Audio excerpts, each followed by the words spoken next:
Chapter 4. Personal Security. Section 1. Life is fragile.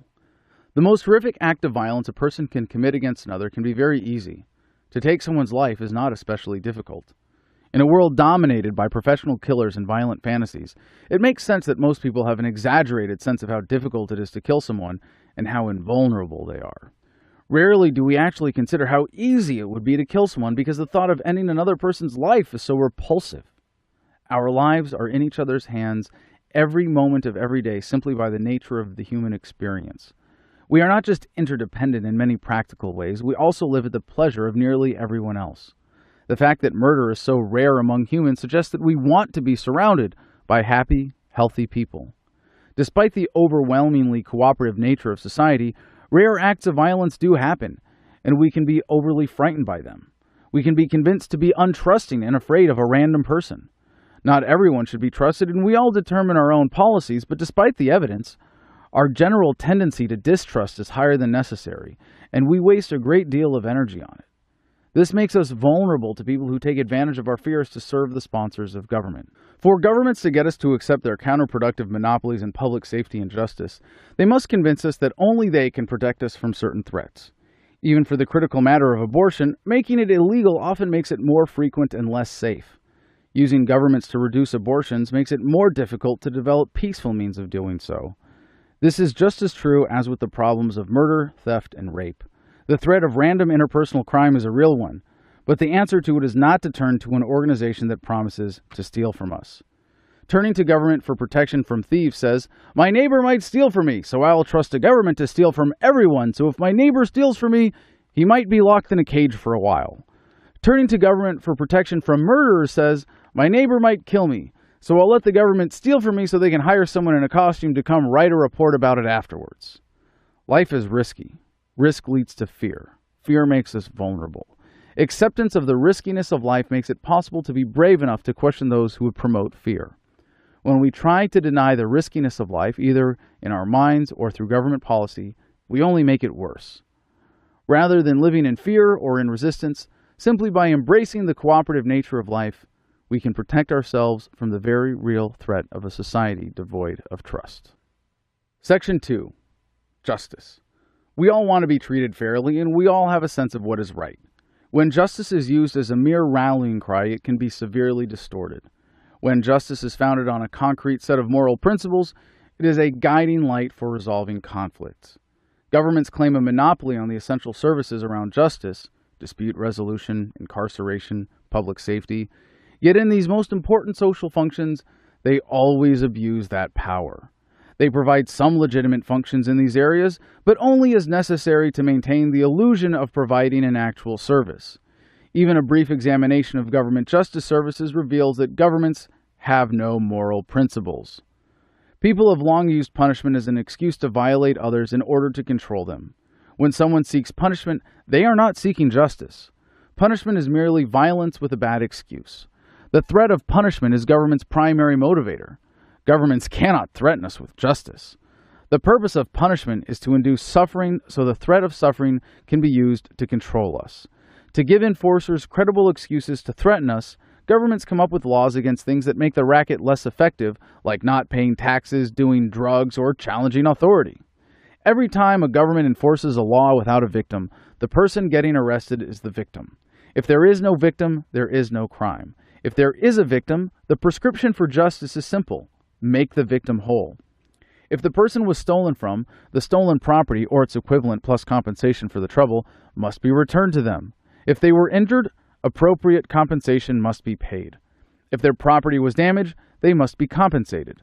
When governments punish someone for a victimless crime, they also punish society by forcing it to pay for the service. If we support victimless crime laws, we are just as responsible as if we had hired someone to rob or kidnap on our behalf. Truly dangerous criminals should be forcibly isolated from society. Providing for the isolation of those who represent a legitimate threat is a very important service. Because governments have taken a monopoly on this most important function, despite their ineffectiveness, they are generally allowed to take on similar functions made possible by that monopoly. Because they are monopolies, they have little accountability and are inherently prone to corruption. All they have to do is convince their enforcers to enforce a law, and they will say they are just following orders. When government is trusted with the power to determine justice, we end up with corrupt judges working with corrupt prosecutors, working with corrupt cops, while corrupt politicians give them an excuse to point guns at peaceful people every time they pass a victimless crime law. Judging an individual's behavior to be wrong does not give you the right to punish them.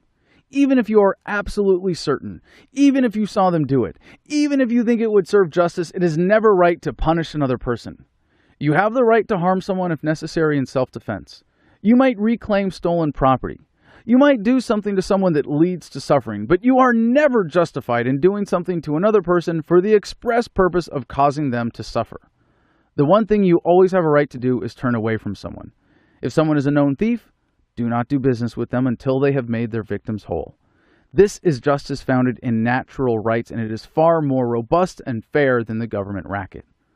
Justice is the application of ethics.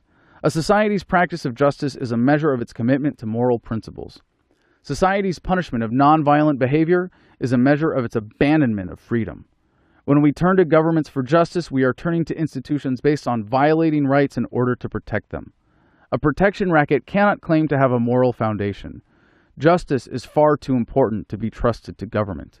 In many ways, we have become dependent on government, so in the transition to a free society, many peaceful systems of justice will first resemble current government models and meet current expectations. However, with the innovation made possible in the absence of coercion, those expectations will soon be exceeded with far more righteous and efficient systems of justice. Section 3. The police state. Modern governments have entered a self-destruct cycle. Policies are enacted on behalf of special interests. Governments convince enough of us that the policies are well-intended. We figure out that a particular policy is intended to take advantage of us. We get upset and resist. Rather than giving in to the pressure, politicians and their sponsors find it more profitable to minimize the impact of the resistance while they create a new policy to distract us. This creates a seemingly endless cycle of creation and suppression of discontent. Old discontent piles up as politicians, special interests, and other criminals respond to very short-term incentives because they are removed from accountability for long-term consequences. As tension grows, governments must increase direct control over their citizens. Effective governments have carefully cultivated enforcement classes full of police who will not question orders. A government of runaway enforcement, or a police state, is a predictable result of corruption. Police officers provide many legitimate services.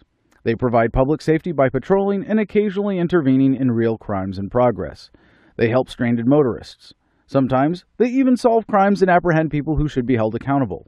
However, as far as government is concerned, providing services is only a justification for the real purpose of police, enforcing the will of politicians on behalf of special interests.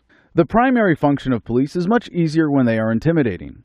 Because war is the most destructive application of government force, when governments need to increase the intimidation effect of their police, they become militarized, adopting the fashion, tactics, advanced weaponry, excessive force, and criminally irresponsible spending of the military. As the relevance of providing legitimate services decreases, the need to control populations through intimidation increases. The mechanics of police militarization are the same as general military spending. An imagined need is fulfilled by a contractor who has bribed a politician. Police forces are somewhat accountable to their communities, so the pressure for militarization isn't local, but rather from central authorities with large grants that people can be tricked into thinking they aren't paying for. We inherently fear police because of the power they wield over regular citizens. Most police departments exhibit all the critical elements of violent street gangs. They are territorial, violently enforce their monopolies, and have distinct identifying features. Police are feared in a way that normal people are not because they have arbitrary power, low accountability, and often behave violently without concern for others. When ordinary citizens commit violent crimes, they are often jailed without any legal proceedings. When police commit violent crimes, they are often given a paid vacation while their employers investigate and pretend to be concerned to the extent necessary to maintain their credibility. One element of a police state is an excess of laws making non-criminal behavior illegal. Most governments have passed so many laws that if they want to go after someone who challenges their power, refuses to be exploited, or represents a political inconvenience, it's not difficult to come up with a legal excuse to detain, charge, try, and sentence them.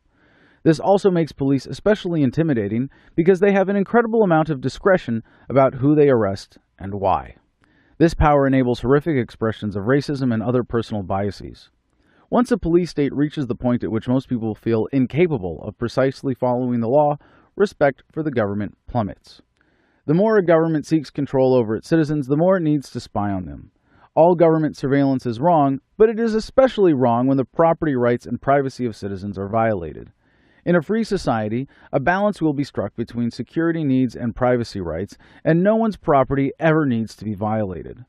When you are being recorded in public by a fellow citizen, they are collecting sound waves or light particles coming from you, and there is no violation. But if that person taps your phone line or puts a bug in your home or in any other way physically inserts anything where it is not welcome, they are violating your property and your privacy. The reason governments need to violate your property in observing you is that if you had true privacy, you would have a space in your home that they couldn't control. The current extent of surveillance clearly shows there is another motive besides catching bad guys. Government surveillance is not about keeping us safe, it's about keeping us under control. The most important way to hold police accountable is by recording them. A police state will not be defeated by individual local actions, but recording police can educate others, hold individuals accountable, and eliminate the most reckless officers. Recording technology available in most smartphones allows almost anyone to record police. Those same phones can be used to upload data, and the internet provides distribution that is difficult for governments to cut off. These technologies are game changers and should be used to hold everyone accountable, not just police. As technology continues to improve, it will become much more difficult to be violent in secret. In some places, it's illegal to record police, but in some places where it's technically legal, it's not always practical. It is important to look out for each other and sometimes even protect an officer by recording the interactions of others when we can.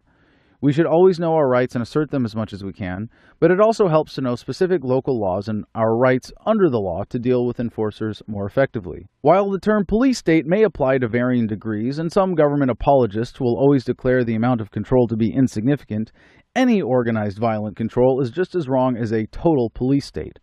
Subjecting people to systematic violence traumatizes them and helps keep them submissive. Do not give in. There are many important ways to fight the police state to improve our communities, but until we defeat statism, it will always be there, and even the slightest degree of a police state is too much. Section 4. Courts. Dispute resolution is too important to be entrusted to governments. When we accept arbitrary authority from a violent monopoly protection racket, the authority is soon used to make us submit. Then that authority is for sale to the highest bidder, and courts are used to get us to go along with all kinds of disastrous policies. Government courts seek to stay in power and maintain their influence. They depend on other parts of government for their budgets and have no incentive to go against the general agenda. Once this relationship is established, it is easy for politicians to pass laws that go completely against any rational sense of justice and have the courts behind them. Courts become part of the machine, convicting us of victimless crimes to keep police busy, keeping the politicians and their sponsors happy, and providing a flow of bodies to the prisons. Courts justify their existence to the politicians by doing their bidding, but they need the help of police to do it. Police officers are routinely called to testify against defendants, and courts try to make people think they are protected from false testimony, but police are routinely allowed to lie. When police are accused of misconduct, they are often punished with a slap on the wrist, if at all. This is partly because police protect their own, like members of any gang, but also because most prosecutors and courts will only seek accountability when the misconduct is so bad that it threatens the credibility of the racket. Government courts often refer to themselves as part of a justice system, but more importantly, they are punishment systems. It's absurd to think any part of an institution based on theft and violence could provide justice, but many people still seem to believe this. Justice requires respect for self-ownership, and courts are more concerned with upholding the law than providing justice. Because courts have a monopoly, they have to provide some approximation of justice, holding violent criminals in isolation, occasionally ordering restitution for damages, but taken as a whole, courts provide a justification for government agents to punish people for behavior the government doesn't like. The greatest tragedy of government courts is that when someone is wronged, if the perpetrator is caught and punished, the victim is punished again as a taxpayer rather than compensated. Courts are a critical part of the protection racket because they give governments cover for using force against peaceful individuals. When courts appear to go against the rest of the government program, they still serve an important purpose. They want us to think the court is there to keep the government in check. A very brief look at almost any country's history will show that is not the case. The court can also serve to tap on the brakes of runaway statism while maintaining the credibility of the racket. In a free society, courts would depend on the recipients of their services to fund them rather than governments. They would be accountable to the people rather than politicians. They might be bundled with other legitimate protection services. We could pay someone to protect our rights rather than having a monopoly force on us based on violating our rights. Increased freedom always results in greater efficiency, but this will be especially dramatic in the area of dispute resolution. No longer will a monopoly service provider abuse its customers with inconveniences that would be intolerable in any other industry. No longer will people with no responsibility for their decisions make important rulings. No longer will people be unaccountable for the great injustice of all the productivity stolen and wasted by false imprisonment. Dispute resolution services, unsurprisingly, will be much better when organized without a violent premise. Section 5.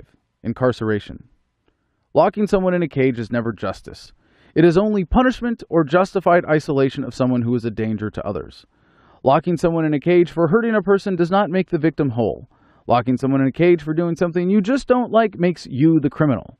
Sometimes individual acts of incarceration are justified, but modern prison systems contain mostly people whose incarceration itself is a crime.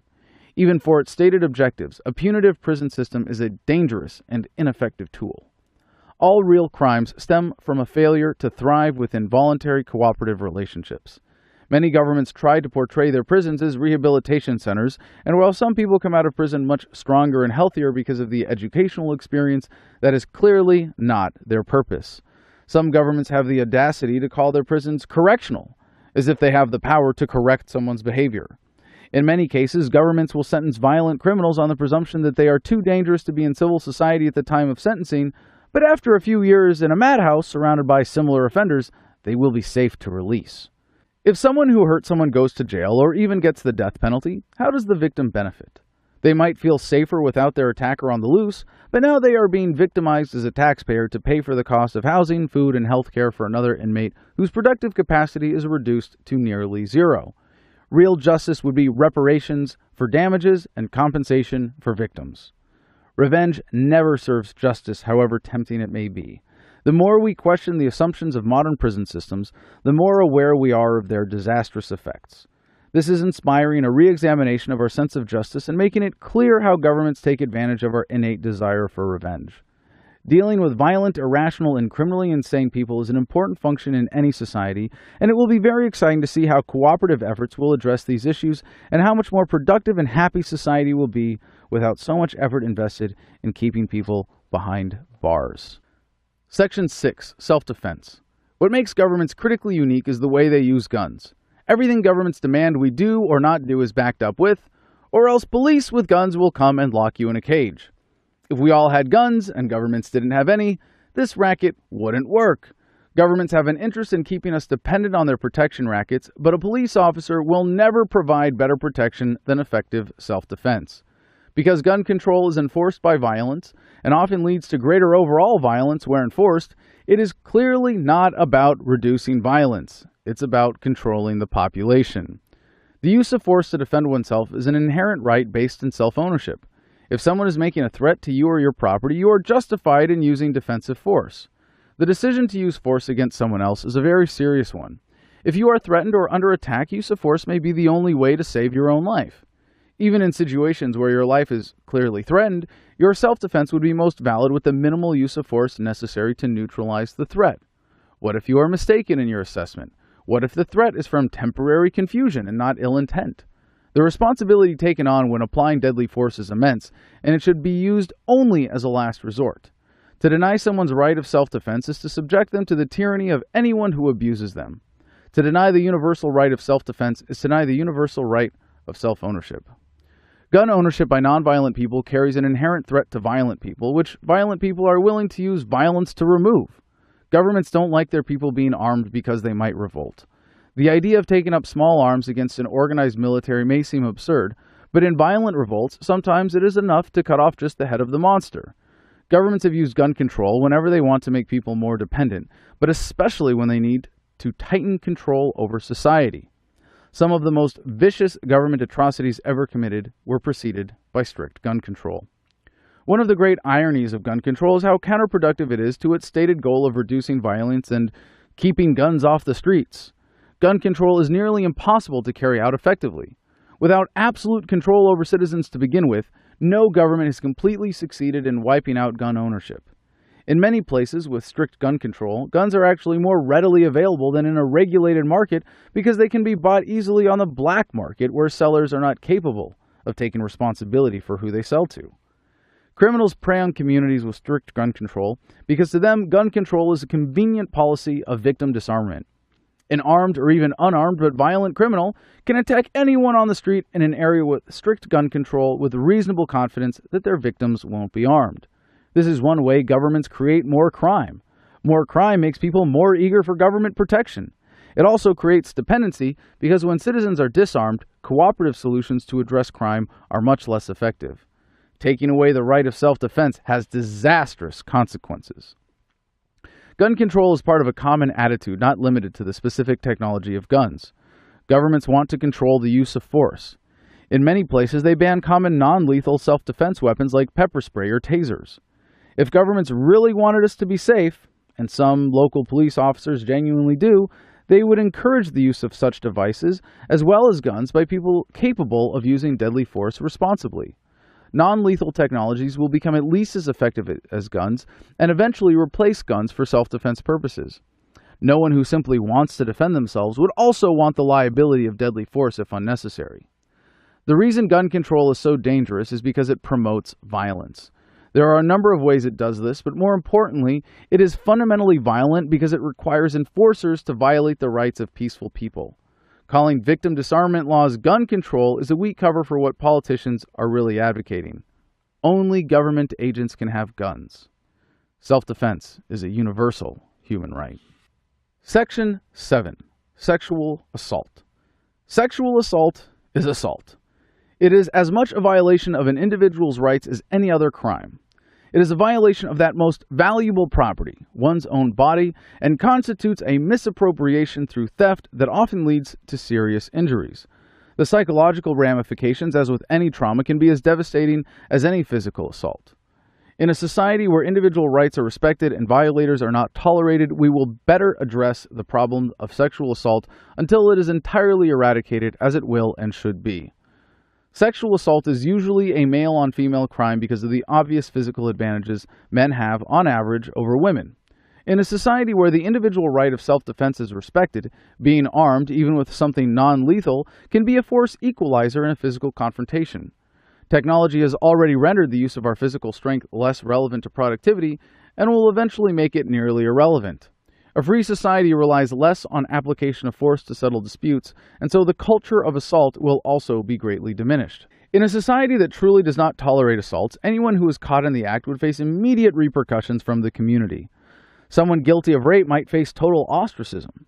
By turning to governments for justice, we get a system of dangerous delays that only offers the ineffective punishment of incarceration. However, some governments have used the now undeniably available technology to create public lists of sex offenders or require some other form of public acknowledgement. While these measures may represent steps forward in eliminating sexual assault, they are a pale shadow of what we could achieve in a more cooperative society. The causes of sexual assault are many and complex. While some will say it is rooted in our biology, many of the contributing factors, like poverty and desperation, are aggravated by government. Where government is used as a tool to repress sexual activity or impose standards of sexual behavior, this can also be a contributing factor. The greatest contributor to rape culture is statism. A society that justifies government agents violating people will foster more people who believe their own justifications for violating others. Some governments make their resources fully available to the problem of sexual assault, while others deliberately make reporting and accountability more difficult. In either case, the problem will never be solved by an institution that assaults peaceful people.